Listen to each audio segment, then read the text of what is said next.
ಶಿವರಾಜ್ ತಂಗಡಿ ಅವರೇ, ಬಜೆಟ್ ಘೋಷಣೆಯಾಗ ಮುಂಚೆಯೂ ಕೂಡ ಎಲ್ಲರೂ ಅನ್ಕೊಳ್ತಾ ಇದ್ದಿದ್ದು ಈ ಬಾರಿಯ ಬಜೆಟ್ 2024ರ ಚುನಾವಣೆಯನ್ನು ದೃಷ್ಟಿಯಲ್ಲಿ ಇಟ್ಕೊಂಡೆ, ಹಾಗಾಗಿಯೇ ಕೆಲವೊಂದು ಘೋಷಣೆಗಳನ್ನ ಕೂಡ ಸಿದ್ದರಾಮಯ್ಯ ಅವರು ಮಾಡಿದ್ದಾರೆ. ಸೊ 2024ರ ಚುನಾವಣೆಯನ್ನು ಹೆಂಗೆ ನೋಡ್ತಾ ಇದ್ದೀರಿ ನೀವು?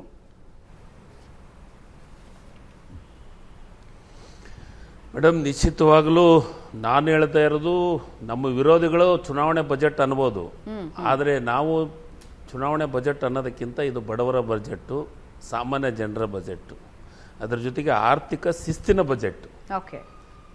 ಹಿಂಗಾಗಿ ನಾವು ಏನು ಚುನಾವಣೆ ಒಳಗೆ ಮಾತು ಕೊಟ್ಟಿದ್ವಿ, ಆ ಮಾತು ಕೊಟ್ಟ ರೀತಿಯೊಳಗೆ ಇವತ್ತು ನಾವು 9 ತಿಂಗಳದೊಳಗಾಗಿ ಏನನ್ನು ಗ್ಯಾರಂಟಿಗಳನ್ನು ಘೋಷಣೆ ಮಾಡಿದ್ವಿ ಅವನ್ನೆಲ್ಲವನ್ನ ಮಾಡಿದ್ದೀವಿ.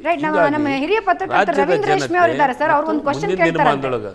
ಒಂದೇ ನಿಮಿಷ ರವೀಂದ್ರ ರೇಷ್ಮೆ ಅವರೇ. ನಮಸ್ಕಾರ ತಂಗಡಿಗೆ ಅವರೇ. ಕೇಳಿ ತಾವು ಕನ್ನಡ ಸಂಸ್ಕೃತಿ ಇಲಾಖೆ ಸಚಿವರು ಕೂಡ. ಸರ್ ನಮಸ್ಕಾರ ಸರ್. ಒಂದ್ ಕಡೆ 60% ಬೋರ್ಡ್ಗಳೆಲ್ಲ ಕನ್ನಡದಲ್ಲಿರಬೇಕು ಅಂತ ಆದೇಶ ಹೊರಡಿಸ್ತೀರಿ, ಮತ್ತೊಂದು ಕಡೆ 2000 ಸರ್ಕಾರಿ ಶಾಲೆಗಳನ್ನು ದ್ವಿಭಾಷಾ ಮಾಧ್ಯಮ ಶಾಲೆಗಳು. ದ್ವಿಭಾಷಾ ಅಂತ ಬಂದಾಗ ಕನ್ನಡದ ವಿರುದ್ಧ ಇಂಗ್ಲೀಷ್ ಮಾಧ್ಯಮ ಗೆಲ್ಲೋದು ಸಹಜ.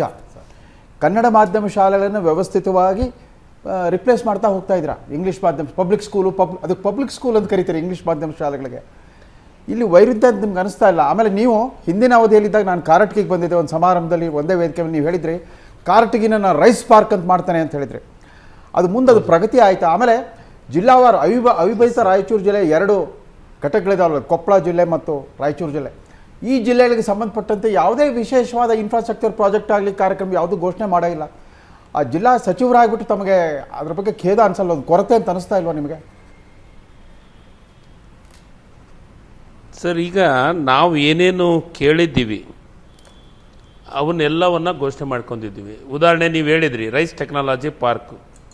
ಸರ್, ಈಗ ನನ್ನ ಅವಧಿಯೊಳಗೆ ರೈಸ್ ಟೆಕ್ನಾಲಜಿ ಪಾರ್ಕು ಪ್ರಾರಂಭ ಮಾಡೋದ್ರ ಜೊತೆಗೆ 150 ಕೋಟಿ ರೂಪಾಯಿ ಕೊಟ್ಟು ಡೆವಲಪ್ಮೆಂಟ್ ಅಭಿವೃದ್ಧಿ ಕೆಲಸಗಳನ್ನು ಮಾಡಿದ್ದೀವಿ.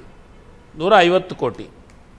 ಏನು ಸರ್, ನಾವು ಏನು ಹೇಳಿದ್ವಿ, ಕೆರೆ ತುಂಬಿಸೋ ಯೋಜನೆ ಮಾಡ್ತೀನಿ ಅಂತ ಹೇಳಿದ್ದೆ, ಮಾಡಿದ್ದೀನಿ. ಈಗ ನನಗೆ ಈ ಸತಿ ಒಂದು ಟಾರ್ಗೆಟ್ ಇತ್ತು. ಏನು ಅಂದರೆ, ಅಂಜನಾದ್ರಿ ಬೆಟ್ಟಕ್ಕೆ ಇಂದಿನ ಸರ್ಕಾರದೊಳಗೆ ಬರೀ ಘೋಷಣೆ ಮಾಡಿದ್ರು, ದುಡ್ಡು ಕೊಟ್ಟಿದ್ದಿಲ್ಲ.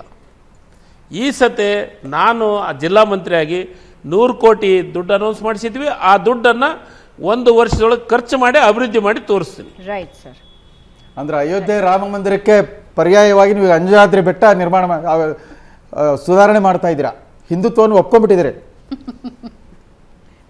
ಸರ್, ಒಂದು ನಿಮ್ಗೆ ಹೇಳ್ತೀನಿ ಸರ್, ರೇಷ್ಮಿ ಸರ್, ಈಗ ಹೆಂಗಾಗಿದೆ ಅಂದರೆ, ರಾಮನ್ನ ಆಂಜನೇಯನ್ನ ಈ BJP ಅವರು ಗುತ್ತಿಗೆ ತಗೊಂಡಾರ ಅಂತ ತಿಳ್ಕೊಂಡಾರ. ಇಲ್ಲ, ನಾವು ಹಿಂದೂಗಳು ಸರ್, ನಾವು ಹಿಂದೂಗಳನ್ನು, ಹಿಂದೂ ದೇವರನ್ನ ಗೌರವಿಸುವುದಂತೂ ಪೂಜಿಸುವಂಥ ಕೆಲಸ ಮಾಡ್ತೀನಿ. ನಾನು ಪ್ರತಿ ವರ್ಷ ಹನುಮ ಮಾಲೆ ಹಾಕ್ತೀನಿ.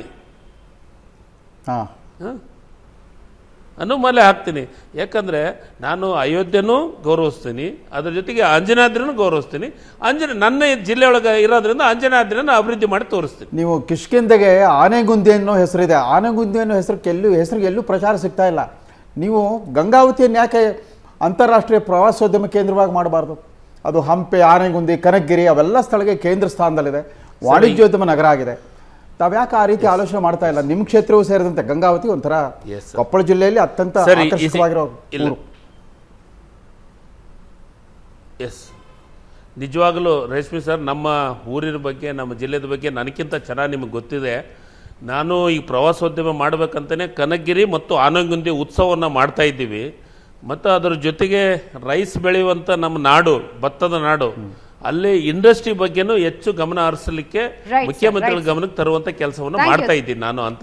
ಥ್ಯಾಂಕ್ ಯು ಶಿವರಾಜ್ ತಂಗಡಿ ಅವರೇ, ಏಷ್ಯಾನೆಟ್ ಸುವರ್ಣ ನ್ಯೂಸ್ ಮಾತನಾಡಿದ್ದಕ್ಕೆ. ಇದರೊಂದಿಗೆ ನಮ್ಮ ಇವತ್ತಿನ ಈ ಬಜೆಟ್ ವಿಶೇಷ ಚರ್ಚಾ ಕಾರ್ಯಕ್ರಮನ ಮುಗಿಸ್ತಾ ಇದ್ದೀನಿ. ಗಣ್ಯರಾದ 4 ಜನರಿಗೆ ಧನ್ಯವಾದ ಚರ್ಚೆಯಲ್ಲಿ ಭಾಗಿಯಾಗಿದ್ದಕ್ಕೆ. ಸೊ ವೀಕ್ಷಕರೇ, ಇದು ಈ ಹೊತ್ತಿನ ವಿಶೇಷ. ನೇರ, ದಿಟ್ಟ, ನಿರಂತರ ಸುದ್ದಿಗಾಗಿ ನೋಡ್ತಾ ಇರಿ ಏಷ್ಯಾನೆಟ್ ಸುವರ್ಣ ನ್ಯೂಸ್.